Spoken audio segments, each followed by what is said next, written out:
नमस्कार। स्वागत है आपका मेरे YouTube चैनल पर। मैं पंडित अंशी शर्मा। आज का मेरा विषय क्रम को बढ़ाते हुए मैं आपको बताने वाला हूँ कि आपकी कुंडली का मंगल आपकी हस्तरेखा के प्रभाव से पता लगा सकते हैं आप कि वह अच्छा है या खराब स्थिति में है, उच्च स्थिति में है, नीच में है, सम स्थिति में है। तो उसके बारे में हम बात आज करने वाले हैं। मंगल की अगर हम बात करते हैं तो सबसे पहले हमें मंगल के कारकों को देखना होगा। यानी हमको ये देखना होगा कि मंगल का स्वभाव कैसा है। मंगल के जो कारक हैं यदि उनका हमको नहीं पता है तो फिर हम आपके जीवन से किस प्रकार उसको जोड़ सकते हैं। भाई मंगल यहाँ पर स्वभाव में अगर देखते हैं तो हिम्मत का कारक होता है। यदि जोश की बात आती है, यदि एनर्जी की बात आती है, यदि कार्य करने की क्षमता की बात आती है, उत्साह की बात आती है, तो मंगल इसका प्रमुख कारक है। यानी ये चीज किसी भी व्यक्ति के जीवन में उत्थान के लिए आवश्यक है। अगर ये चीजें आपके जीवन के अंदर नर्वस हो जाते हैं, आपको क्रोध ज़्यादा आता है, आप क्रोध को नियंत्रण में नहीं रख सकते हैं, आप स्वभाव में चिड़चिड़े हैं, आप एक तरीके से मैं कहूँ तो बिल्कुल जोश ही नहीं होता किसी भी काम को करने में, तो उन लोगों का मंगल खराब होता है कुंडली का, और वह हाथ में भी नजर आता है। स्थानों पर बताऊंगा कि कौन कौन से स्थान पर कैसा उसका प्रभाव। यहाँ पर बात करते हैं, अगर बात करता हूँ मैं मंगल की और काल पुरुष की कुंडली में यदि आप देखेंगे तो भुजाएं जो हैं, जो आपकी भुजा हैं, ये आपका मंगल है। यानी अगर आपकी किसी भी चीज़ की अगर क्षमता की बात करता हूँ कि कोई इंजीनियर है, कोई टेक्निकल कार्य करने वाला है, तो वह व्यक्ति अपने जीवन में हाथ के हुनर से मजबूत होगा। यदि उसका हाथ मजबूत होगा तभी वो राइफल चला पाएगा, डंडा चला पाएगा, अपने स्किल को दिखा पाएगा। तो कुल मिलाकर मंगल जहाँ पर इस चीज का कारक है, तो रक्त का कारक है, मज्जा, आपको ब्लड सप्लाई सही नहीं हो रही है, आपको कुल मिलाकर बहुत ज़्यादा मुहासों का सामना हो रहा है, आपको खून की ब्लीडिंग ना जाने के कारण कोशिकाओं से संबंधित रोग आ रहे हैं, तो ये सब चीज़ें मंगल के कारक में जानी जाती है। तो छोटे बहन भाई का कारक होता है। जिनके जीवन में बहन भाई छोटे वाले, बड़े की बात नहीं कर रहा, बड़ा देखा जाएगा बृहस्पति का अलग संबंध होता है। यहाँ पर अगर छोटे बहन भाइयों की बात देखी जाएगी तो उसको भी मंगल पर्वत से ही देखा जाएगा। मंगल पर्वत पर उसकी स्थिति यदि सही होगी तो बहन भाइयों का सहयोग प्राप्त होगा।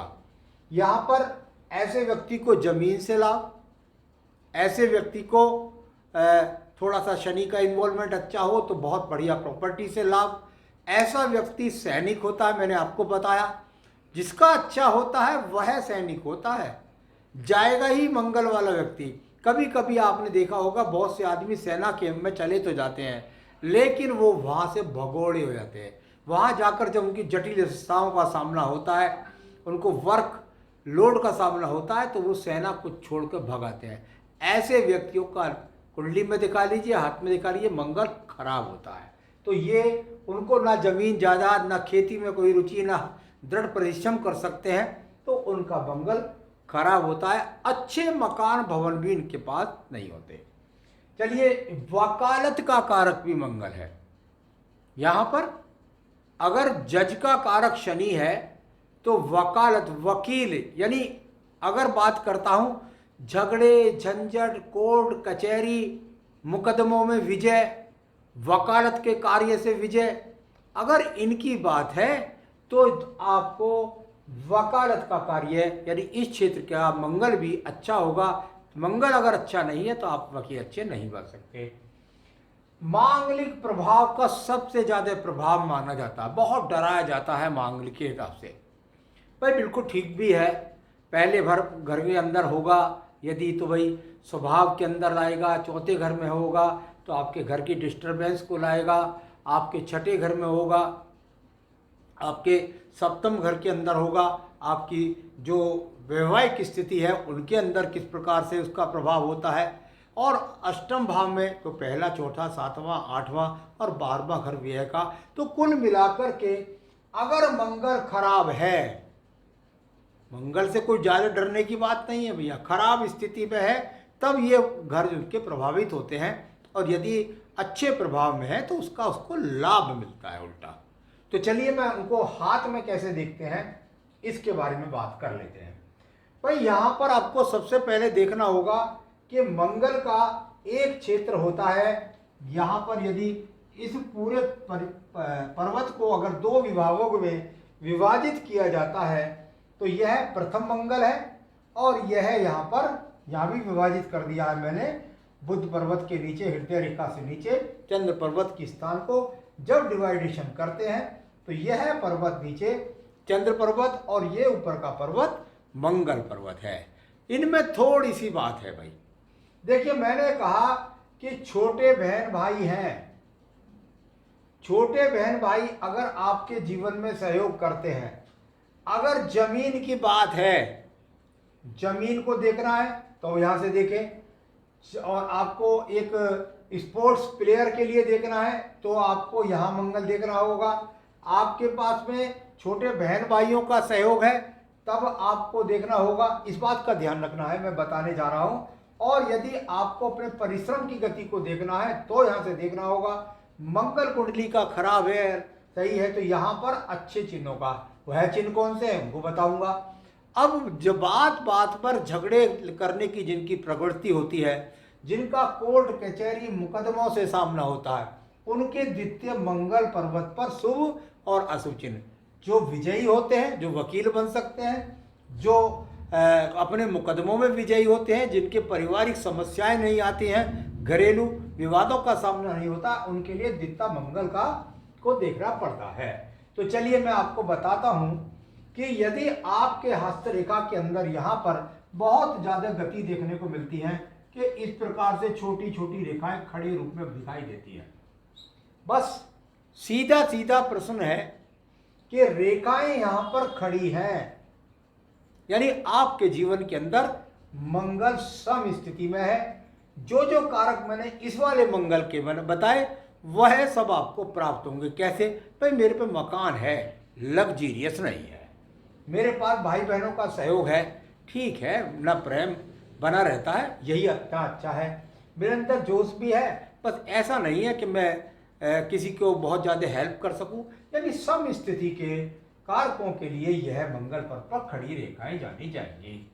यही मंगल रेखाएं यदि आपको इस प्रकार से ऋण रूप में दिखाई दें, बस ऋणात्मक चिन्ह का तो मैंने बता ही दिया आपको कि ऋणात्मक चिन्ह का मतलब ये होता है आपके जीवन में इस क्षेत्र से संबंधित कार्यों के अंदर पूर्ण सफलता प्राप्त ना होना, जो यहाँ मंगल के पर्वत के कारक मैंने अभी आपको बताए। यहाँ पर कभी कभी देखने में मिलता है, बहुत ज्यादा लोग देखते हैं, और वह ये है कि यहां से रेखाएं इस प्रकार से निकल करके और लंबी लंबी लंबी लंबी जाती हैं। गुरु जी ये क्या है?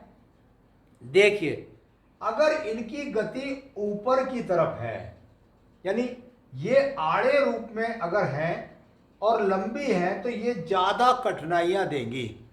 परंतु इन्हीं से रेखा निकल करके और शनि से संबंध बना ले, यहाँ सूर्य से संबंध बना ले, यहाँ बुध से संबंध बना ले, यहाँ द्वितीय मंगल पर्वत से संबंध बना ले, तो ये बहुत सुंदर फल है। अपनी मेहनत से धन कमाएगा, अपनी मेहनत से सम्मान कमाएगा, अपनी मेहनत से व्यापार की बढ़ोतरी करेगा, अपनी मेहनत से कोर्ट कचहरियों में मुकदमों में विजय प्राप्त करेगा। और जो मंगल के कारक मैंने बताए, जमीन भी अच्छी, भवन भी अच्छा खिलाड़ी भी होता है, अच्छा इंजीनियर होता है, इंजीनियरिंग के माध्यम से, खिलाड़ी के माध्यम से यह व्यक्ति धन की स्थितियों को मजबूत करता है। तो एक ये मंगल आपका इस प्रकार से हो गया। अब इसी मंगल के अंदर जो पॉजिटिविटी है उसके अंदर आपको मिल सकते हैं कि आपको एक मछली का चिन्ह मिल जाए, यहाँ पर आपको एक बहुत सुंदर सा त्रिभुज मिल जाए, यहीं पर आपको बिना कटा फटा एक चतुर्भुज मिल जाए, यहीं पर आपको एक बहुत ही सुंदर स्थिति में वज्र का चिन्ह मिल जाए, यानी इस प्रकार से दिखाई दे, ये वज्र का चिन्ह ऊपर की तरफ। तो ये सब स्थितियां उच्च मंगल की स्थिति या मंगल का अच्छा भाव आपकी कुंडली से संबंध बना रहा है। इसके लिए बहुत गहराई में जाना पड़ता है, जब ये देखना पड़ता है कि क्या पक्का उच्च स्थिति का है, उसके लिए अलग अलग हिसाब से देखना पड़ता है, कुछ प्रश्न कुंडली का इन्वॉल्वमेंट भी करना पड़ता है। तो यहाँ पर बात हो गई आपके इस मंगल की, इस पर यदि ध्वज है, इस पर यदि सूर्य का चिन्ह है, इस पर यदि मछली का चिन्ह है, तो ये अपने आप में अच्छा है। दीप का चिन्ह है, चाहे वो इस स्थिति में है चाहे इस स्थिति में है, कोई सी भी स्थिति में है, यह आपको मंगल के कारकों में कमी का सामना कराएगा। चलिए अब बात करते हैं यहाँ पर द्वितीय मंगल पर्वत के बारे में। अभी अभी मैंने आपको बताया कि द्वितीय मंगल पर्वत जो है वो वकालत, झगड़े, झंझट, कोर्ट कचहरी, मुकदमों के लिए, बस इसमें ज्यादा रेखाएं आपको नहीं मिलेंगी। यहाँ पर सिर्फ 2 ही प्रकार की रेखाएं अधिकतर देखने में आती हैं। ये चिन्ह यहाँ पर नहीं मिल पाते कि दीप का चिन्ह मिल जाए या कोई मिल जाए, अगर मिल जाता है तो नेगेटिव मान लीजिए उसे। लेकिन जो इसमें ये रेखाएं होती है लंबी लंबी, इस प्रकार से 1 रेखा, 2 रेखा, 3 रेखा, 4 रेखा, यदि ये रेखा जब तक लंबी बनी रहेगी और उस पर यदि दीप हो जाए तो फिर मुकदमों में हार का सामना होता है, वकालत में हार का सामना, कोर्ट कचहरी में हार का सामना। पत्नी के साथ में, अगर मैं इसको कहूं तो सप्तम भाव यहां से देखना चाहिए, पत्नी के साथ विवाद, झगड़े, तलाक की स्थितियों का सामना होता है। खुद भी अगर वकालत के क्षेत्र में जो उन्नति चाहता है, कोई मुकदमा चल रहा है, या आप राजनीति में अचानक लाभ पा रहे हैं, तो यहाँ पर यदि छोटी छोटी खड़ी रेखाएं बन जाएं तो ये बहुत ही सुंदर चिन्ह माना जाता है। तो इस प्रकार से यहाँ पर आड़ी रेखाओं का, खड़ी रेखाओं का भी प्रभाव दिख रहा था, लेकिन माना जाता है केवल और केवल कोर्ट कचहरी और मुकदमे का संबंध यहीं से देखा जाएगा, या वैवाहिक तलाक की स्थितियां, झगड़े, झंझट इसी से देखे जाएंगे। इस पर क्रॉस के चिन्ह लगेंगे तो तलाक जैसी स्थितियों का सामना होगा। इस पर कोई रेखा है, उसके साथ में या बराबर में कोई काला चिन्ह है, तो तलाक की स्थितियों का सामना हो सकता है। तो ये स्थिति क्योंकि और जगह से भी देखी जाती है, विवाह कैसे बृहस्पति पर्वत से, तब उनका निचोड़ बताती है, लेकिन संभावित रूप से आप यहाँ से देख सकते हैं। तो ये तो मैंने आपको बता दिया इनका ये। अब मैं इनके बताऊंगा आपको उपाय। क्या करें आप यदि आपका मंगल खराब हो। यदि आपका मंगल खराब है, भाई सीधी सी बात है, बहुत लोगों ने सुना होगा, आप भी जानते हैं, घर के बड़े बुजुर्ग भी कहते हैं कि भाई हनुमान जी का पाठ करें, हनुमान चालीसा का पाठ करें, हनुमान अष्टक पढ़ें, बजरंग बाण करें। मंगलवार के दिन हनुमान जी को चोला चढ़ा सकते हैं आप। मंगलवार के दिन सायकाल में आप बजरंग बली को, हनुमान जी को जाकर के उनको प्रसाद चढ़ा सकते हैं। आप राम जी की स्तुति जितनी ज़्यादा करेंगे उतनी आपको हनुमान जी की ज़्यादा बड़ी कृपा प्राप्त होगी। आप अगर बहुत ज़्यादा किसी चीज़ के कारण से बचना चाहते हैं, बड़ा मुकदमा है, बड़ी कोर्ट कचहरी है, पत्नी से उलझनों का सामना चल रहा है, विजय प्राप्त मुकदमों में नहीं हो रही है, कोई काम नहीं बन रहा है, बस बहुत ही आसान सा उपाय, आप सुंदरकांड का पाठ प्रत्येक मंगलवार और शनिवार, अगर हो सके तो आप प्रत्येक मंगल और शनिवार को करें। अगर मंगल को नहीं कर सकते तो भी कोई बात नहीं है, पूरा लाभ आपको शनिवार को चमेली के तेल का दीपक मंदिर में जलाकर भगवान को भोग अर्पित करके और मंदिर में बैठकर प्रत्येक शनिवार को यदि आप सुंदरकांड का पाठ करेंगे तो आपको अति लाभ होगा। क्योंकि हमारा शास्त्र कहता है घर पर प्रार्थना से 1 गुना और मंदिर में 100 गुना और गंगा जी पर 1000 गुना और तीर्थ स्थल पर जाकर के करोड़ गुना तक लाभ हमको मिलता है अपनी पूजा प्रार्थना का। तो जहाँ सिद्ध मंदिर मिल जाए तो वहाँ भी कर सकते हैं। तो ये सुंदरकांड आपका समझ लीजिए कि राम बाण है। चमेली का तेल का दीपक प्रसाद दें और करें। आप दान भी कर सकते हैं। जो लाल रंग की साबुत मसूर होती है, एक माल दली हुई होती है, एक काली होती है, एक लाल होती है। तो लाल रंग की जो मसूर साबुत होती है उसका दान भी आप किसी गरीब को भी कर सकते हैं, आप मंदिर में भी कर सकते हैं, कहीं पर भी करेंगे तो मंगलवार को करना है, उससे भी आपके जीवन में लाभ होता है। तो आज मैंने आपको बताया कि यदि आपकी कुंडली का मंगल खराब है तो उसे हस्तरेखा के माध्यम से कैसे ठीक कर सकते हैं, और साथ ही साथ उसके उपायों के करने के बाद आपके जीवन में आपको किस प्रकार की वृद्धि प्राप्त हो सकती है। आगे भी अन्य विषयों को लेकर के मैं आपको अवगत कराता रहूँगा। आप मेरे चैनल के साथ में जुड़े रहिए। नमस्कार।